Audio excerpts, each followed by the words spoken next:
O, ką tu? O, labas.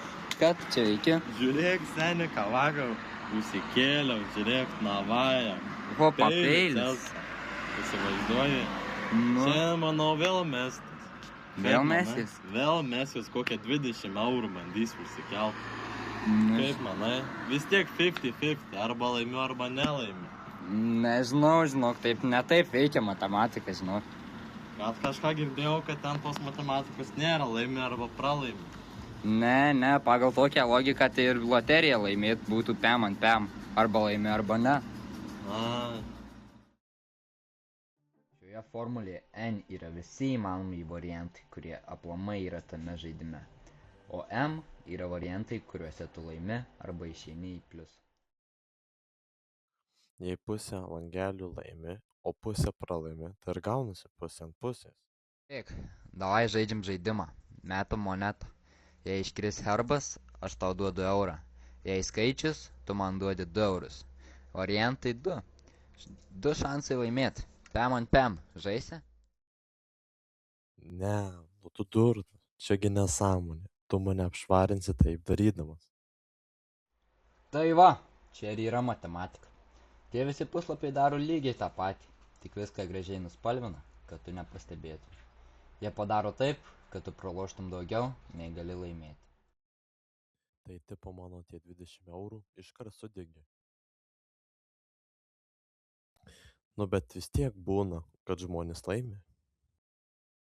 Būna, bet čia įsijungia kitas matkės bairis, vadinamas ilgalaikiu vidurkiu.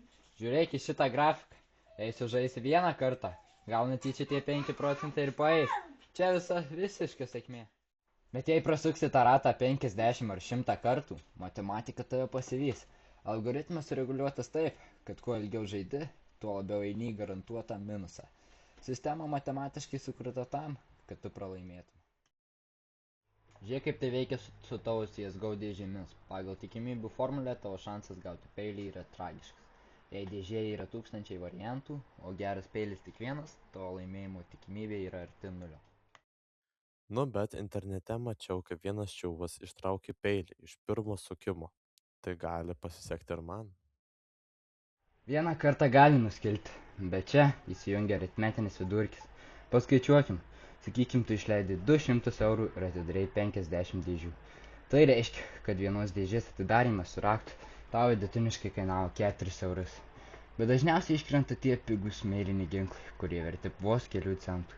Jei sudėtume visų tų ištrauktų skinų realią vertę, pamatytum, kad atgavai gal tik kokius 40 eurų. Dabar tuos 40 eurų padalinam iš 50 dėžių ir gaunam tavo ilgalaikį vidurkį. Vienos dėžės grąža tau išeitų tik kokie 80 centų. Taigi suprask, kad su kiekviena atidaryta dėže tu vidutiniškai tiesiog prarandi po 3 eurus ir daugiau. Nebent tu patrauktum tą vieną iš 1000. Tie žaidimai ir laikosi tik dėl to, kad žmonės nemoka apskaičiuoti tikimybių ir vidurkių. Geras.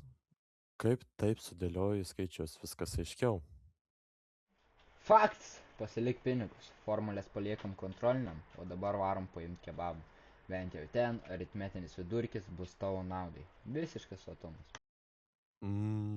Už žodžių 10 eurų.